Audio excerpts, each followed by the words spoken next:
Empty mind is devil's workshop. मग as a नवरा किंवा ॲज अ हे ह्या सगळ्या जर्नीमध्ये सुबोधचं कितपत सपोर्ट कसा होता? एकतर सुबोध मुळेच मी ह्या फील्डमध्ये मीडिया आणि एंटरटेनमेंटच्या इंडस्ट्रीमध्ये प्रवेश केला आहे. तर ते कसं साध्य करण्यासाठी नवीन जनरेशनसाठी काय सांगू शकाल? हे दोन कॅमेरामन आपल्याकडे जे आहेत दोघं जण, ते look from the younger generation, त्यामुळे ते आपल्याकडे असे बघत असतील की काय बोलताय त्या दोघी जणी. त्यामुळे ॲज अ आई तुझी जर्नी कशी होती ह्या सगळ्याच्यात? रील्स आपल्या येतात तर माझं पण बघणं होतं खूप अनफॉर्च्युनेटली, ज्याच्यात आईवर चढ असेल की मी लगेच कान्हाला पाठवते, मंदारला पाठवते. पण मी बऱ्यापैकी दुष्ट आहे आई. जो आता हा जर्नी सुरू झालाय प्रोडक्शन हाऊसचा, काय काय प्रोजेक्ट्स आहेत, कसं सुरू झालंय, काय काय नवीन activities? Producer is more like a project manager basically. Okay. एक फिल्म केली पुष्पक विमान नावाची, एक नाटक केलं अश्रूंची झाली फुले. तर हे सगळं कसं कसं हे धनुष्य पेललं? नमस्कार, मी प्राची सिद्दीकी. आजच्या आपल्या हितगुज या नवीन उपक्रमात मी तुम्हा सगळ्यांचं खूप मनापासून स्वागत करते. नजाकत लखनवी चिकनकारी हा माझा ब्रँड गेले 20 वर्षापासून पुण्यामध्ये मी याच्यात काम करते आहे. त्याच्यासोबत काम करताना अनेक छान गुणी आणि अशा महिलांशी, अशा एंट्रप्रेनर्सशी, अशा अनेक जणींशी माझा संपर्क आला. त्याच्यातून नवीन-नवीन ज्या मैत्रिणी झाल्या त्यांच्यातून त्यांनी केलेली कामं आणि अनेक विविध गोष्टी उलगडत गेल्या. मग त्याच्यातून आमच्या स्त्री फाउंडेशन ह्याची स्थापना झाली. तेव्हा असं जाणवलं की मिडल एज किंवा सेकंड इनिंगमध्ये अतिशय जोमाने आणि छान काम करणाऱ्या अशा अनेक मैत्रिणींची माझी भेट होत गेली. तिथून जाणवलं की त्यांच्याशी हितगुज करणं, त्यांच्यातल्या त्या आतमध्ये लपलेल्या सुप्त गुणांना, त्या हिडन टॅलेंटला आपण कुठेतरी कॅमेऱ्यावर घेऊन यावं, ह्या उद्देशाने आम्ही हे हितगुज सुरू करतो आहे.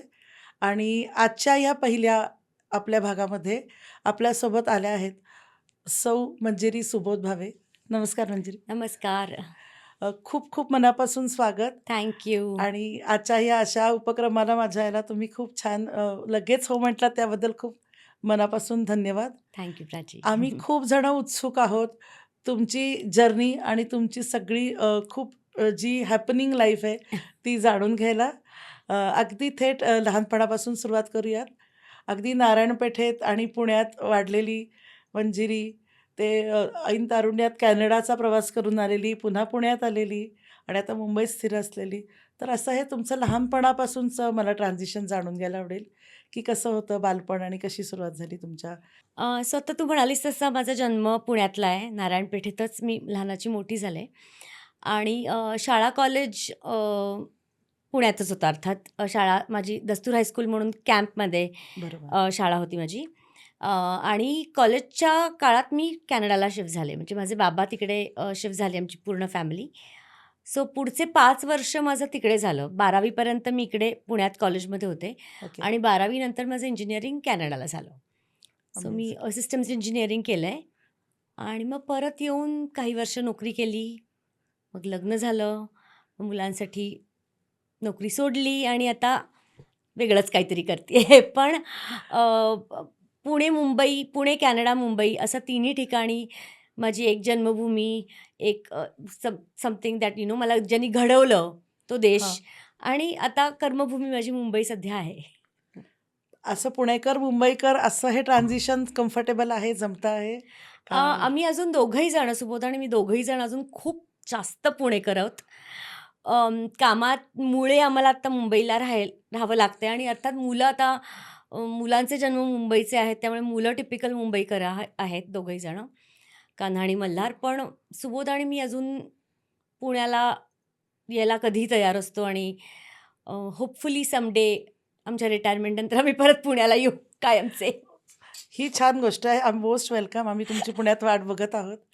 आणि नक्कीच हे दस्तूर तुम्ही सांगितलंत, की दस्तूरमधून शिक्षण झालंय. तर हे कॉन्व्हेंट आणि थेट पेठेतलं नुमवी, हे समीकरण कसं काय झालं? म्हणजे ह्याच्या मागचं काय गुपित आहे? एकतर पेठेतच माझा जन्म झाला आहे, तिकडेच लहानाची मोठी झाले मी. त्यामुळे पेठ is always close to heart. आणि नुमवी म्हणजे सुबोधची ओळख झाली एका नाटकाच्या संस्थेमुळे, ओके. जे समरमध्ये बालनाट्य शिबिरं वगैरे असतात, त्या बालनाट्य संस्थेत एका नाट्यसंस्कार कला अकॅडमी नावाच्या संस्थेत सुबोध आणि मी दोघंही भेटलो. त्यामुळे त्याच्यानंतर मला कळलं, की तो नुमवीत आहे किंवा काय.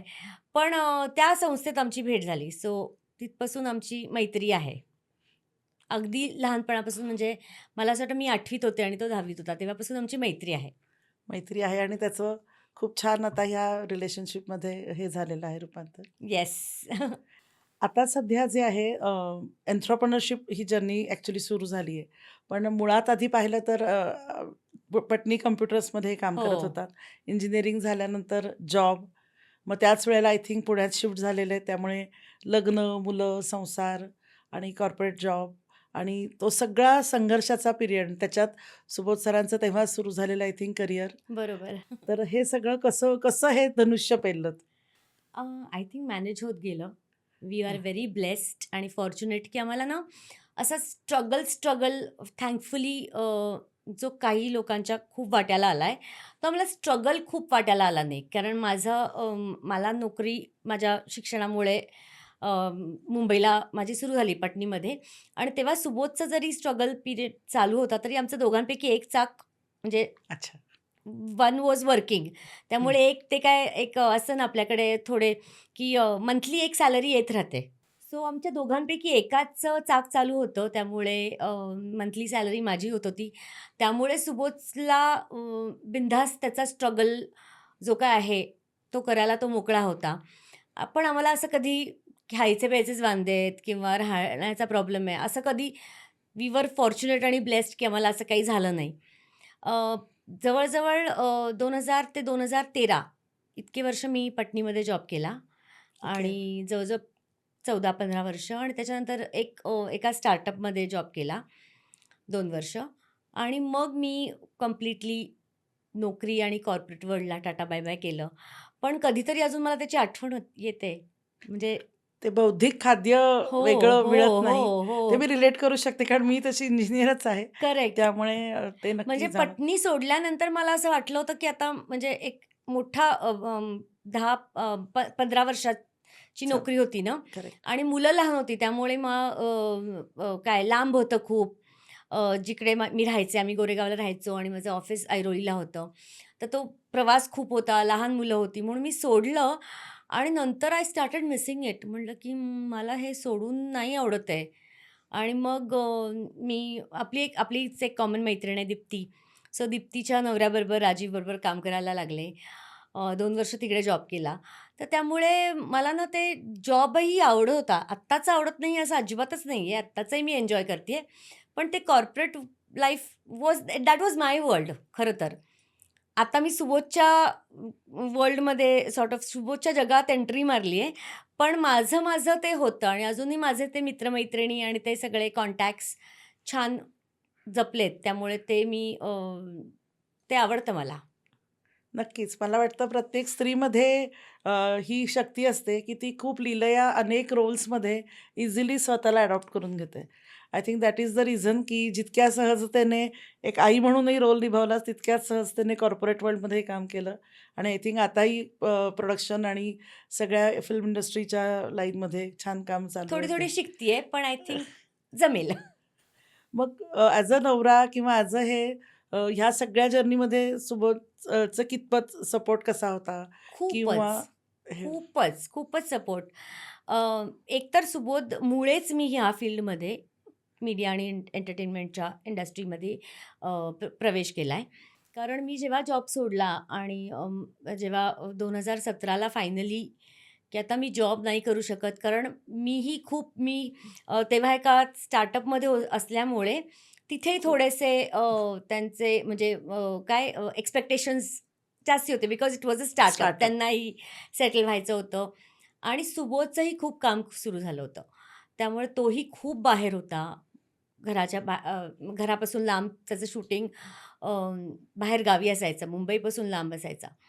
त्यामुळे वी थॉट की एक पेरेंट तरी मुलांच्या बरोबर असतं. बरोबर असण्याची आत्ता गरज आहे. मुलं जरा वाढत्या वयात, विचित्र वयात पोचायला लागली होती. त्यामुळे असं आम्हाला दोघांपैकी वाटलं की एकाने तरी मुलांच्या जवळ असणं गरजेचं. गरजेचं आहे आणि म्हणून मग मी तो ब्रेक घेतला पूर्ण. म्हणलं की आता नाही, आता I want to concentrate on the kids.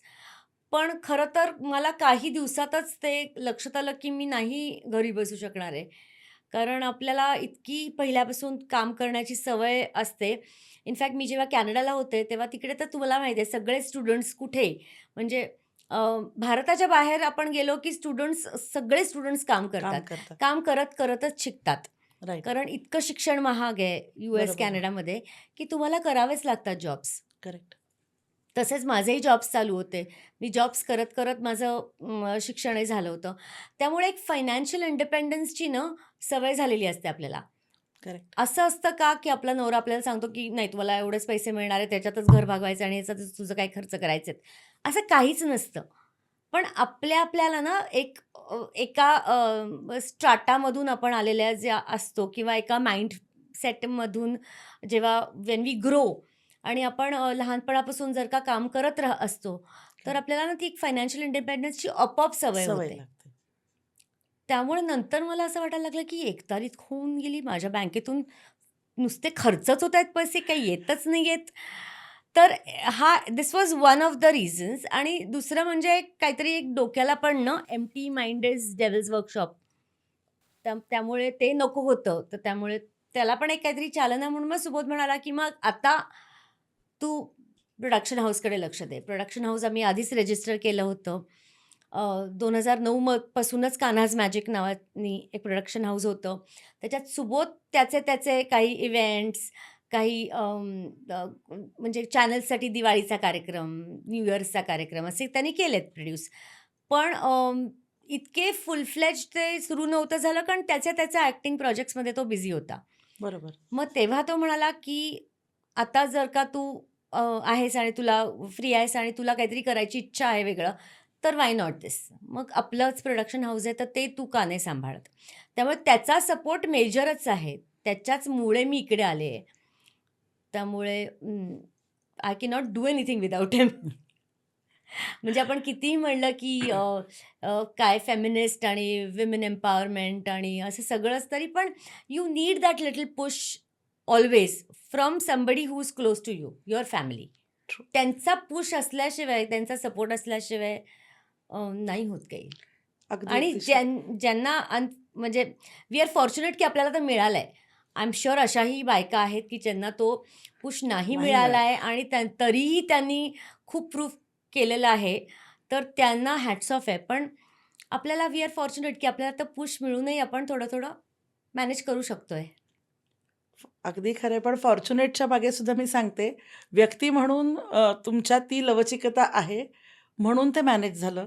कारण आजकालच्या जगामध्ये जेव्हा आपण बघतो, की 4-6 महिन्याची अगदी कचकड्याच्या बाहुल्यांसारखी रिलेशनशिप जेव्हा लोकांची असतात, तेव्हा ह्या रिलेशनशिपमध्ये स्ट्रेंथनिंग होण्यासाठी तुमच्या दोघांचे अनेक सॅक्रिफायसेस, अनेक चहाच्या कपातली वादळं तुम्ही बघितली हो. असणार आहेत.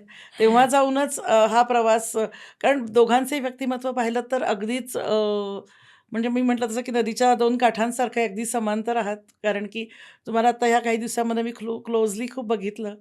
तेव्हा खूप जाणवलं की जितकं सुबोध ग्लॅमर विश्वात राहतात, तितकंच तुम्ही अगदी तुम्हाला प्रकाशित होतात याला आवडत नाही आय थिंक किंवा सिंपल आवडतं.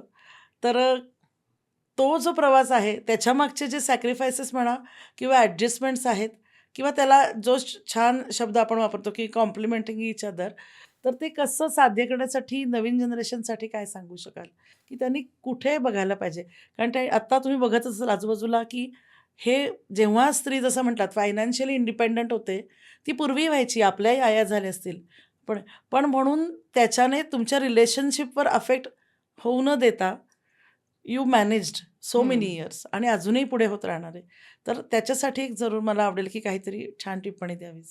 ते रिलेशनशिपसाठी म्हणजे इतकं काय मी बोलण्यात माहिती नाही मला if I am qualified to give those advices. पण मला एक नक्की सांगायला आवडेल, की कुठेतरी ना आत्ताच्या पिढीने they need to stop looking. एक अ, अ, कसं मला मग सांगता येईल आता की माझ्या खूप आमच्या क्षेत्रातल्या ह्या आता मैत्रिणी झाल्या आहेत किंवा आता नवीन-नवीन मुली आहेत. रिलेशनशिप्सच्या बाबतीत जर का स्पेसिफिकली बोलायचं झालं तर एकाच व्यक्तीमध्ये आपल्याला सर्व गुणसंपन्न कोणीच नसतं. True, त्यामुळे true. You need to stop looking. अरे हा सुंदर आहे, हा हँडसम आहे, माझ्याकडे पैसा पण आहे, मग तो खूप लिबरल पण पाहिजे, मग त्यांनी माझ्या कामाच्या वेळा पण ॲडजस्ट केल्या पाहिजेत, मग त्यांनी माझे वेगवेगळे रिलेशन्स पण ॲडजस्ट केले पाहिजेत. असं सगळंच एका माणसामध्ये मिळणं अवघड आहे. मिळालं तर उत्तमच, पण अवघड आहे. त्यामुळे यू नीड दोज कॉम्प्रोमाइजेस किंवा ॲडजस्टमेंट्स किंवा कॉम्प्रोमाइजेस पण खूप मोठा शब्द आहे. असं नाही करायला लागत काही खरं तर. तुमच्या दोघांचंही जर का छान बॉन्डिंग असेल, छान एक्झॅक्टली. ओपन कॉन्व्हर्सेशन असेल तुमच्या दोघांचं एकमेकांबरोबर, तुम्ही छान मित्र असाल, तर ते आय थिंक आपोआप फ्लो होतं. त्याच्यात काही फार आपल्याला सॅक्रिफायसेस आणि कॉम्प्रोमाइजेस खूप मोठे शब्द आहेत. त्याग वगैरे असं काहीही करावं लागत नाही हल्ली. छान खरं. तुम्ही एकमेकांशी बोला. रिलेशनशिप्स तुमच्या व जो शब्द मोकळ्या असू देत. वापरलात ना, तो एक्झॅक्ट आहे, की मैत्री. मैत्री. जर आधी त्या पार्टनरमध्ये मैत्री हा भाव जर शोधलात, तर आय थिंक गोष्टी ईझी होत जातील. हो, आमच्या तर लग्नाच्या आधी आम्ही एक 10 वर्ष वी वर फ्रेंड्स आणि in a relationship sort of. आणि तेव्हा आमची तर लाँग डिस्टन्स रिलेशनशिप होती. म्हणजे आम्ही 5 वर्ष एकमेकांना बघितलंही नाही. मी कॅनडाला होते, सुबोध इकडे होता. पण ते एक जनरेशन होती, I think we were the last generation असं मला म्हणायला लागेल. असं नको तर म्हणायला. की हे 2 कॅमेरामन्स आपल्याकडे जे आहेत दोघं जणं, ते look from the younger generation. त्यामुळे ते आपल्याकडे असे बघत असतील, की काय बोलताय त्या दोघी जणी. पण I think we were the last generation who literally thought that I want to make this relationship work. Work. Very true. Absolutely right, absolutely right. आता थोडं-थोडं माझ्या माझ्या बरोबरच्या ज्या मैत्रिणी आहेत, ॲक्ट्रेसेस मगाशी मी म्हणलं किंवा ॲक्टर्स आहेत, त्यांना मी मध्ये-मध्ये थोडंसं ज्ञान देत असते, मोठ्या गुड, गुड. बहिणीच्या नात्याने. पण येस, आपण असं म्हणत होतो, की नाही, नाही हेच पाहिजे मला, हेच पाहिजे, हाच हवा आहे, हाच हवा आहे, हाच हवा आहे. आता म्हटलीस, की ॲक्ट्रेसेस आणि ग्लॅमर वर्ल्ड त्याच्यात मला एक वेगळाच छोटा प्रश्न खूप आहे मनात म्हणून, की स्टार वाईव्हज हे खूप ग्लॅमर वर्ल्डमधलं एक खूप समीकरण असतं, की स्टार वाईव्हज आणि त्यांचे थोडेसे म्हणजे टँट्रम्स. टँट्रम्स किंवा त्यांच्या बऱ्याच आपापसातल्या स्पर्धा, आपापसामध्ये त्यांचे काही असं चर्चेत असतं किंवा लोकं म्हणतात. तर या विश्वात तुला असं कोणी वाटली का, की जी तिच्याशी थोडंसं वाटलं, की थोडीशी कंपॅरिझन किंवा कॉम्पिटिटिव्ह आहे किंवा मी हिच्यासोबत माझं जमत नाहीये किंवा मला नाही, स्पर्धा नाही, वाटते का कधी मैत्रिणी? नाही. तू माझा Insta प्रोफाईल बघितलं तर आमचा एक ग्रुप आहे भिशीचा. अच्छा. भिशी म्हणजे भिशी आता म्हणायचं त्याला. पण आम्ही काही मैत्रिणी आहोत, हां. ज्या सुबोधच्या फील्डमधल्या आहेत. सुबोधच्या बरं. फील्डमधल्या मी म्हणतीये, कारण मी तेव्हा या फील्डमध्ये नव्हते. मी बरोबर. तेव्हा जॉब करत होते. म्हणजे कान्हाचा जन्म जेव्हा झाला 2006 साली, तेव्हा सुबोधच्या खूप मैत्रिणी आणि फॅमिलीज वाढल्या, म्हणजे त्यांना मुलं झाली आणि असं. तर आम्ही सगळ्याजणी एकत्र म्हणून आम्ही म्हणलं, की आपण भेटत जाऊयात. की तर बरं. आता 10-12 वर्ष नाही, 10-12 नाही, सॉरी, तर कान्हा इज ऑलमोस्ट 20. सो 19 वर्ष आम्ही भेटतोय. वॉव! 19 वर्ष आमची मैत्री आहे आणि त्या सगळ्या ॲक्ट्रेसेस आहेत किंवा तू म्हणालीस तशा ॲक्टर्सच्या बायका आहेत. तर बरोबर. असा आमचा ग्रुप आहे आणि खूप मस्त धमाल मैत्रिणी आहोत आम्ही. आणि आता 19 वर्ष एकत्र आहोत म्हणजे बघ ना आता what long period. What more proof की त्यामुळे आणि प्रत्येकाकडून ना there is no competition. I think प्रत्येकाकडून काहीतरी घेण्यासारखं असतं. एखादी गोष्ट न घेण्यासारखी असते. ती आपण शिकत राहतो. बरं. आपल्याला म्हणजे it is up to us की कोणाकडून काय घ्यायचंय आणि कोणाचं काय नाही घ्यायचंय. हे आपल्याला आलं की काय कॉम्पिटिशन नाही. You grow with every relationship. So nice, so nice. अगदी, अगदी छान हो ना? बोललीस. हो. कारण की आय थिंक ॲज अ व्यक्ती तू इतकी मॅच्युअर्ड आहेस. त्यामुळे तुला त्या रिलेशनमधून काय नाही घ्यायचं हे कळल्यामुळे आय थिंक आणि हे घ्यायलाही खूप असतं. खूप, खरंच खूप खूप असतं. काही श गोष्टी मला नाही जमत. त्या मला कुठल्यातरी एका ह्या सर्कलमधल्या कोणाकडून तरी घ्यायला आवडेल, की मला तिच्यासारखं हे जमायला पाहिजे. ट्रू. हो. असंही असंही आवडतंच की आणि मला ना हे क्षेत्रही आवडलंय बरं का. म्हणजे ना? मी जरी कॉर्पोरेट मी आता मगाशी मगा त्याच विषयाकडे येणार होते, की मला आठवतंय जेव्हा नजाकतच्या पहिल्या शूटसाठी मी आग्रह केला होता आणि तो इतक्या गोड ह्याच्याने हो, हो, येईन, येईन आणि मग ज्या क्षणी पहिला मेकअप झाला, मी काही नटी नाहीये, त्यामुळे मला नटीसारखा तो मेकअप वगैरे नको. मग ती लिपस्टिकसुद्धा आणि मेकअप शूट संपल्या क्षणी तू जाऊन काढून आली होतीस. तर म्हणजे इतकं साधं आणि इतकं ग्राउंडेड कसं राहता येतं? जेव्हा सगळ्याच असतात, खरंच सगळ्या असतात ग्राउंडेड. पण मला ह्याच्यातलं ग्लॅमरही आवडतं. म्हणजे मला आवडतं सुबोधबरोबर मी कुठे जाते +1 म्हणून ते मिरवणंही आवडतं. सगळंच आवडतं. नक्कीच. आपल्याला ना सगळ्यातलं सगळं छान घेता आलं पाहिजे. एन्जॉय करता आलं पाहिजे आणि आपल्याला जर का ते मिळतंय, तर ते छानच एन्जॉय करता आलं पाहिजे. 100% अगदी सो मला आवडतं. मी सुबोधबरोबर I love going as Subodh's +1 everywhere. नाही ते खूपच छान आहे. म्हणजे ती गोष्ट तर अगदीच आवडीची आहेच कारण की अभिमानाने आणि तेवढं त्यांनी कर्तृत्व निभावलंय, केलंय. त्यामुळे तो अभिमान आहे आणि ते आनंद पण आहे त्या रिलेशनशिपचा.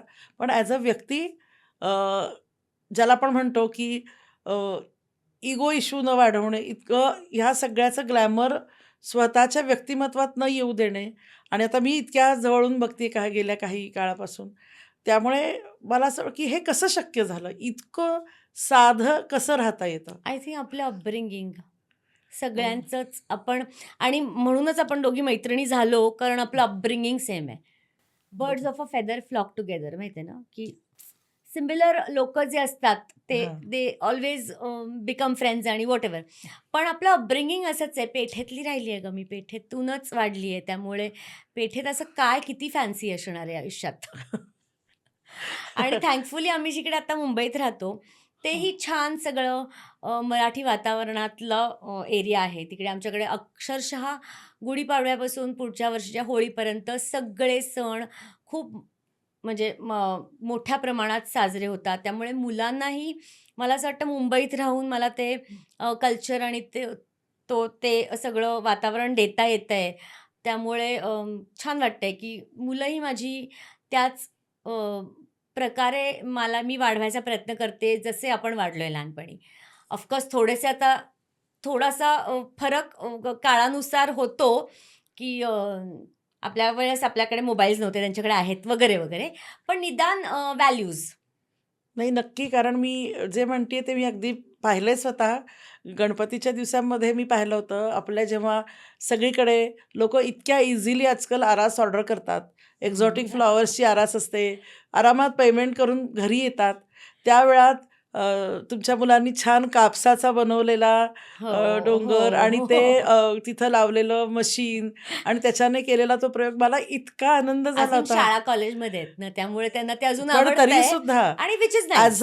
हो, हो. ॲज अ पेरेंट किंवा हे खूप महत्त्वाची गोष्ट आहे, की ते राहू देणं, की त्याच्यामध्ये हां, सुबोध भावेंच्या घरचा गणपती म्हणून त्याला मोठी झगमग आरास असण्याची गरज नाही, नाही. गरज नाहीच हे आहे. हे खूप मोठी गोष्ट आहे आणि ती मला इतकी मनापासून भावली, की किती छान तो जपलेला आहे आपले संस्कार आणि आपलं कल्चर. त्यामुळे ॲज अ आई तुझी जर्नी कशी होती ह्या सगळ्याच्यात, की आई म्हणजे स्ट्रिक्टच राहिलीस का थोडंसं हो, हो. लाडपण? नाही, मी दुष्ट आई, दुष्ट बायको सगळं आहे. मला काही-काही गोष्टी तशाच हव्या असतात. दुष्ट आई तर अगदी बापरे! आजकाल मला एक नवीन लागलंय की रील्स आपल्या येतात तर माझं पण बघणं होतं खूप अनफॉर्च्युनेटली. पण मग एखादं आई मुलावरचं रील असेल, की ज्याच्यात आईवर चढ असेल, की मी लगेच कान्हाला पाठवते, मल्हारला पाठवते. मग ते मला म्हणतात, "काय आई तुझं चाललंय? किती सेंटी इमोशनल रील्स पाठवते." वगैरे. पण नाही. पण मी बऱ्यापैकी दुष्ट आहे आई आणि गुड. आय थिंक हेच उत्तम आहे. माझी मुलं आणि माझा नवरा दे डिझर्व्ह मी, असं मी म्हणते नेहमी. खूपच छान. कारण मला थोडंसं सुबोध आणि माझ्या अ, मध्ये हा फरक आहे थोडासा हां, मुलांच्या अपब्रिंगिंगमध्ये, हां. की तो थोडासा लेट बॅक आहे. तो असं म्हणेल, "होईल गं, होईल गं, होईल गं." आणि माझं थोडंसं असं आहे, की नाही आत्ताच व्हायला पाहिजे, आत्ताच व्हायला पाहिजे. अ, त्याचं हे क्षेत्र असल्यामुळे आणि कान्हा मल्हार एक्झॅक्टली सुबोधचे कॉपीज आहेत. एक्झॅक्टली म्हणजे तो जेवढा मस्तीखोर आणि दंगेखोर होता लहानपणी, तेवढेच हे आहेत. तर त्यामुळे त्याचं असं असतं, की मी त्या वयातून गेलो आहे. आणि परत बॉईज म्हणजे हो. आय कॅन तर अंडरस्टँड. मला असं पहिल्यांदा कानाच्या शाळेत कंप्लेंट म्हणून जेव्हा बोलवलं होतं, तर मी सुबोधला म्हणलं, "माझ्या आई-बाबांना नाही कधी बोलवलं. त्यामुळे तू जा. I don't know how to handle this." की टीचर्सशी कसं बोलायचं, कंप्लेंट आलेल्या मुलाशी मला नाही माहिती बाबा. तर असं पण मी थोडंसं की अभ्यास त्याच वेळेस व्हायला पाहिजे. हां. थोडीशी जास्ती डिसिप्लिन्ड पण आता मी नेहमी म्हणते आय एम वायर्ड लाइक दिस. त्यामुळे कांट पण हेल्प इट पाहिजे की मला वाटतं दोघाही पेरेंट्सपैकी एकाने असं असावं हो, लागतं. हो, तर ते होतं. तरी तुम्ही त्यांना म्हणजे आता जसं ह्याच्या स्पोर्ट्स मॅनेजमेंटमध्ये तो करतोय. हो, असं हो. तुम्ही असं अगदी डॉक्टर, इंजिनिअरच हो असाही त्यांना आग्रह नाही, केला नाही, नाही. नाही, नाही. त्यामुळे इट इज रिअली नाईस म्हणजे आय म्हणजे think what most parents must be saying की तुम्ही जे कराल त्याच्यात तुम्ही एक्सेल करा. जे कराल दॅट इज फाईन. काही व्हेरी करा, पण you need to be the best in that field. Correct. त्यामुळे आय थिंक मी बऱ्याचदा हॅशटॅग बघते. I think men in my life men. हो, हो तिघं ना. जणं. हो, I oh can god! Relate with it. Yes, yes, you can yes. Relate to it as well. त्यामुळे तर आय कॅन आणि तसंच माझ्या घरी होतं. माझंच थोडं राज्य असतं. हां. त्यामुळे so I can completely relate. पण ॲज आता दोन्ही मुलांनी जे तो आपला विषय झाला, की दोघांनी त्यांची करिअर आता सुरू केलं. एकाने एक ह्याच्या दृष्टीने स्पोर्ट्स मॅनेजमेंटकडे वळलाय. तर त्या दोघांनी आईचं नवीन करिअर कसं ॲक्सेप्ट केलंय?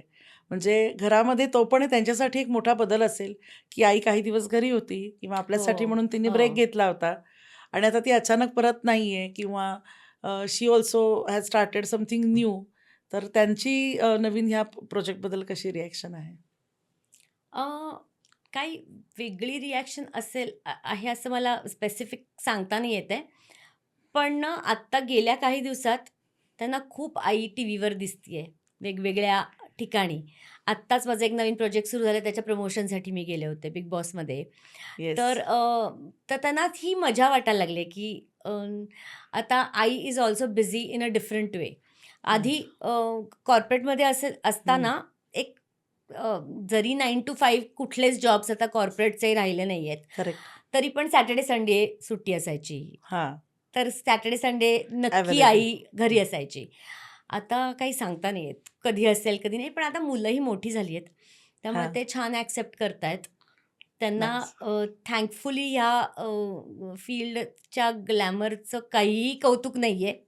Which is good in a way. In a way good. Yes, yes. Yes, absolutely. कारण लहानपणापासून त्यांनी बघितलेत आई-बाबांचे मित्र-मैत्रिणी आणि जे खरं तर काही आपल्या प्रेक्षकांसाठी नवीन असेल, की ग्लॅमरस वाटत असेल, पण ह्या मुलांनी लहानपणापासून त्यांना ॲज काका-मावशी बघितलेलं आहे. त्यामुळे त्यांना या फील्डचं अजिबात काही they are not glamorous stock किंवा असं स्टार स्टॉक नाही आहेत.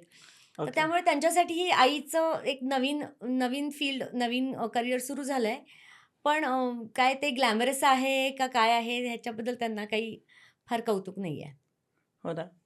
In a way it is छान. म्हणजे इट त्यांचा इज छान ॲब्सोल्युटली सपोर्ट गुड. छान आणि सपोर्ट मला राहणार. असं नेहमी येस. वाटतं, की माझ्या घरात एक नाटकी माणूस खूप आहे. पुरून उरतोय सगळ्यांना. त्यामुळे अजून मला कोणीच नको आहेत. मुलं नको आहेत ह्या फील्डमध्ये यायला.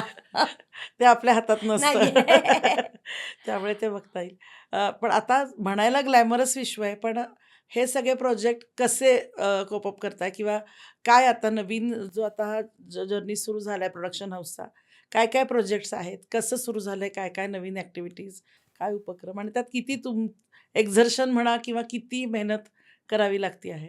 हे मला जाणून घ्यायला आवडेल. फिजिकल मेहनत नाही करायला लागत खूप. फिजिकल नाही आहे. करेक्ट. पण थोडंसं स्ट्रेसफुल आणि आहे सगळं. कारण एखादं प्रोजेक्ट करणं प्रोजेक्ट मॅनेजमेंटसारखं producer is more like a project manager basically. Okay. एक तर finances is the first thing that he puts in म्हणजे मॅनेज करायला लागतात. पहिले फायनान्सेस. त्याच्यानंतर एखादं प्रोजेक्ट सुरू होतं जेव्हा, हं. तेव्हा त्याची सगळ्याची टीम बनवणं, एक छान भट्टी जमायला हवी आहे. मग लोकेशन शोधणं, मग तो प्रोजेक्ट जाऊन एखाद्या चॅनलकडे किंवा एखाद्या मोठ्या काय म्हणतात त्याला आता कंटेंट क्रिएटर म्हणजे चॅनलच खरं तर, हां. त्यांच्याकडे जाऊन तो अप्रूव्ह होऊन तो ऑन फ्लोर येईपर्यंत जवळ-जवळ 3-3.5 महिने लागतात जेव्हा तुम्ही when you are really busy. Okay. 3-3.5 महिने लागतात तो प्रोजेक्ट अप्रूव्ह होऊन शूट सुरू होईपर्यंत. बापरे! आणि नंतर शूटिंग सुरू झाल्यानंतर एक 1-1.5 महिन्यांनी हळू-हळू ते एपिसोड्स आपल्याला काय टेलिव्हिजनसाठी आत्ता मी काम करते म्हणून मी टेलिव्हिजनसाठी बोलते. हं. ते 1-1.5 महिन्यांनी एपिसोड्स आपल्याला दिसायला लागतात. मस्त, मस्त. पण त्याच्या मागे एक 60 जणांची टीम असते. एक 60-70 जणांचं बापरे! कुटुंब असतं. बापरे! एक फॅमिलीच होते ती, कारण तुम्ही इतके महिने टेलिव्हिजनसाठी एक वर्षभर तरी काम करता एकत्र. बरोबर, तर बरोबर. त्या सगळ्या 60 माणसांना बरोबर घेऊन चालणं. एकत्र राहणं ही एक थोडीशी कसरत असते. कारण इथे 60 जण आपल्या फॅमिलीमध्ये 5 जणांची 5 ठिकाणी वेगळे तऱ्हा असतात. तर 60 जणांचं कुटुंब इज अ बिग फॅमिली. त्यामुळे खूपच. त्यांना पण मला असं वाटतं माहिती आहे, की I think female producers I think they are better जास्त. Than male producers. कारण त्यांना एक अंडरस्टँडिंग काहीतरी खूप असतं. एक काहीतरी आपल्याकडे इनबिल्ट नॅचरली लोकांना सांभाळून घ्यायची सामावून एक घ्यायची, काही चुकलं तर माफ करायची, की नाही किंवा कसं ते समजावून समजावून सांगायची. सांगायची. एक इनबिल्ट आपल्याकडे आहे ते टॅलेंट. आपण मुलांना जसं मोठं करतो, वाढवतो, समजावतो.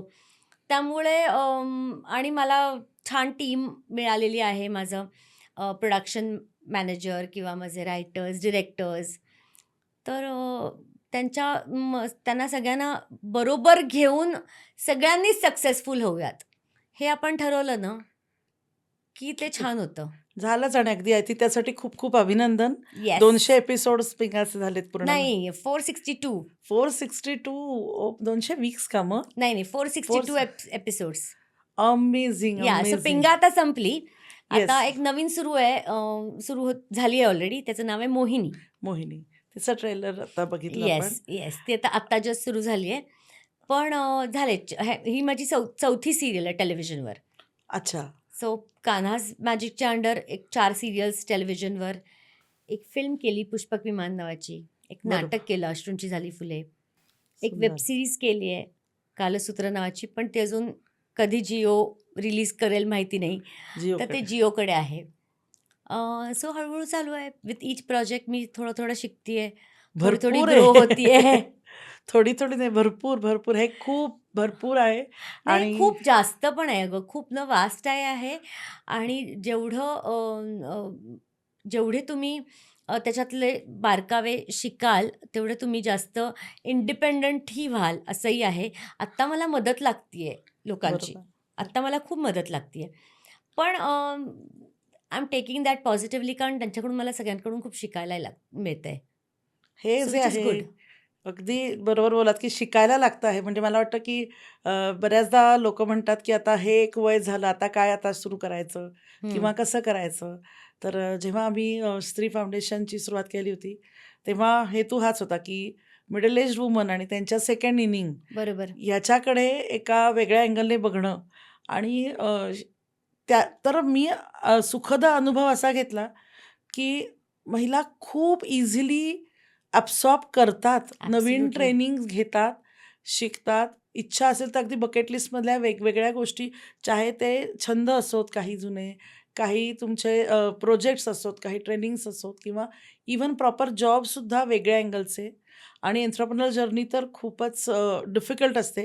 कारण की it is as good as एक नवीन संसार तुम्ही सुरू करताय. हो. प्रत्येकच लेव्हलचं काम शिकावं लागतं. पण लीलया पार पडतायत आणि खूप जणी छान करतायत आणि तू म्हणजे अगदी आदर्श आहेस. कारण इतकं सोपं नसतं. पण मी कधीही पाहिलं, की कधी तुझ्यासाठी काही प्रॉब्लेम नसतो. ते होऊन जाईल मॅनेज. असाच हा जो अप्रोच आहे, आय थिंक तो सगळ्यांनी शिकण्यासारखा किंवा बघण्यासारखा आहे. कारण की हे इतकं जसं म्हणलंस, की मी शिकते अजून. पण मला माहिती आहे, की बरेच जण म्हणतात बऱ्याच सीरियल्स, बऱ्याच अनेक असे प्रोजेक्ट्स आहेत, की ज्यांच्यासाठी चॅनल्स उपलब्ध नाही आहेत किंवा त्यांना त्यांचे प्रोजेक्ट अप्रूव्ह होत नाहीत. असं बऱ्याच कुठून कानावरही येतं. माहिती असतं आम्हाला ॲज अ ऑडियन्स. तरीसुद्धा या सगळ्याच्यात सुद्धा एवढे प्रोजेक्ट्स झाले आणि आता नवीन सीरियल अजून एक लॉन्च होतीये. त्यामुळे खूप मनापासून हार्दिक अभिनंदन. Thank you. कारण थँक यू. खूप छान राहू देत. पुढच्या काही प्रोजेक्ट्स किंवा पुढच्या 10 वर्षात ॲज अ मंजिरी सुबोध भावे स्वतःला कुठे बघताय किंवा काय? I know it's a typical question, पण मला खूप इंटरेस्ट आहे. कारण की मी आता ही जर्नी खूप जवळून बघते, त्यामुळे मला खूप उत्सुकता आहे, की कुठे आणि कसं पोहोचायचंय? त्या एव्हरेस्टवरती आय कुठे थिंक बघायचंय?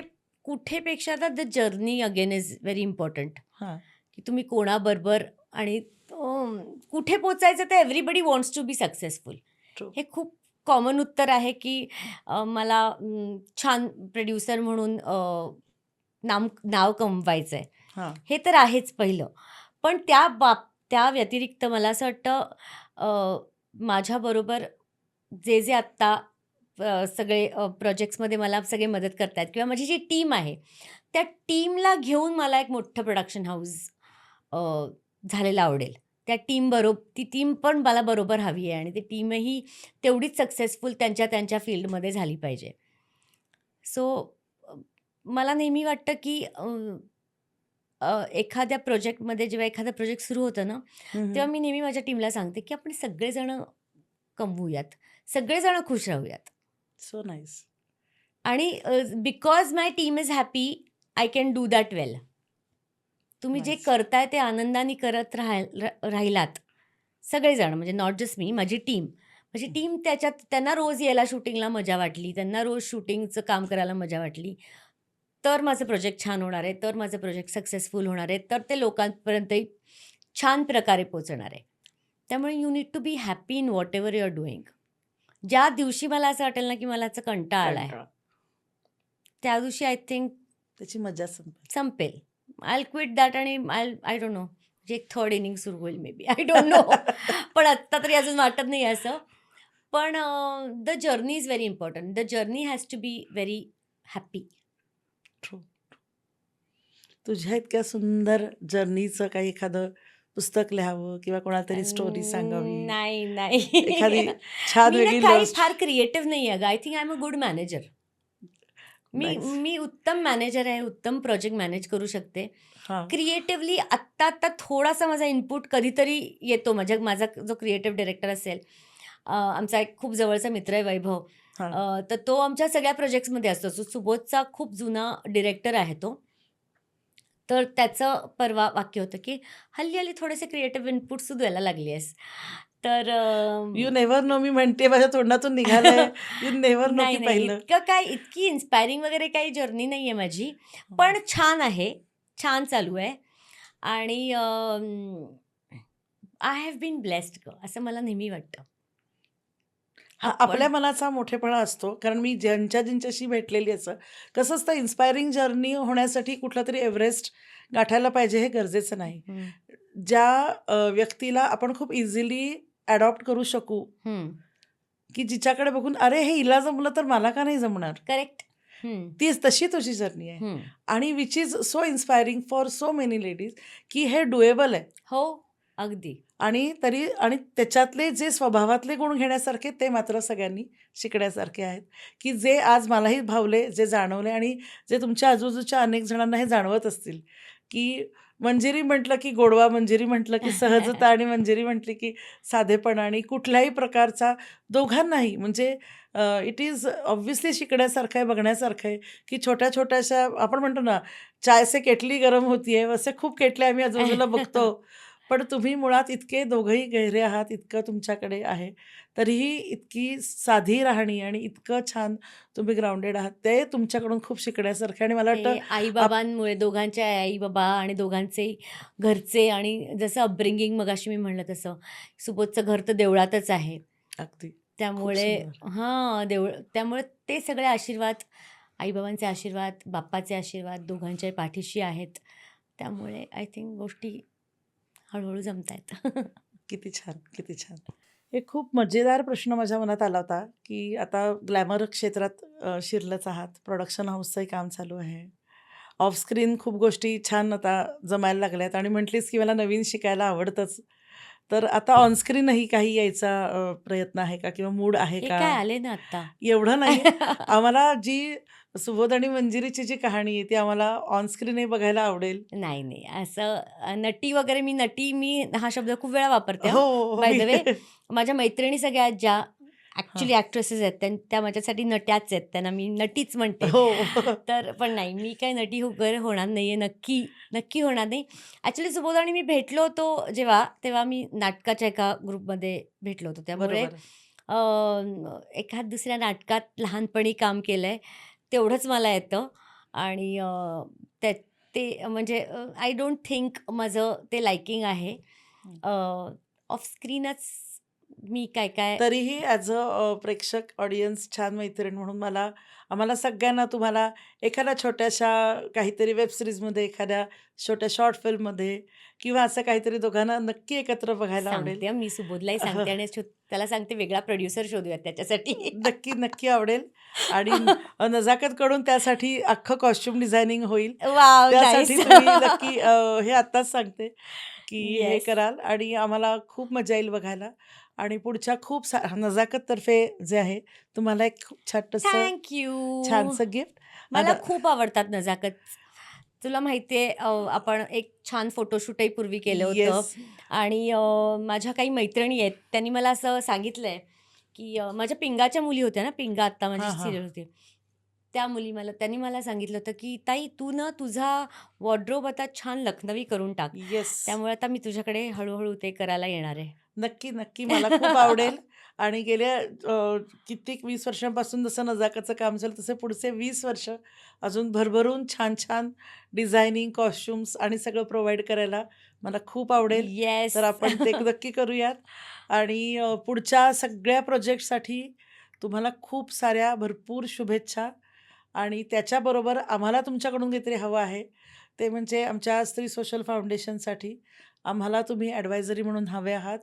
जेणेकरून मिडल एज्ड वुमन्ससाठी, त्यांच्या होणाऱ्या कार्यासाठी, त्यांच्यासाठी छान प्रकारचं सहज होणारं मार्गदर्शन देऊ शकाल, तर ते नक्की आवडेल. तर त्यासाठी जरूर विचार करा आणि येस. आपण सोबत राहूच यात आणि पुढच्या येणाऱ्या सगळ्या वाटचालींसाठी खूप खूप थँक यू शुभेच्छा. प्राची, तू मला इकडे बोलवलंस त्याच्याबद्दल थँक यू व्हेरी मच. आणि माझ्याकडून पण नजाकतलाही ऑल द बेस्ट आणि स्त्री फाउंडेशनलाही पण all the best. Thank you so much. धन्यवाद प्रेक्षक हो. आज आमचा हा पहिला एपिसोड आम्ही आज शूट केला आहे. आम्ही दोघीही खूप प्रोफेशनल नसताना फक्त मैत्री, प्रेम आणि स्त्रीत्वाबद्दलची असणारी जी ओढ आणि उत्सुकता ह्या नात्याने आम्ही पुढे निघालो आहेत. तर तुम्ही आम्हाला भरभरून प्रेम द्या आणि आमच्या एपिसोड्सना, येणाऱ्या अनेक होस्टना आणि गेस्टना सपोर्ट करा. आम्ही नक्की तुमची वाट बघतोय आमच्या हितगुज या चॅनलवर. Thank you.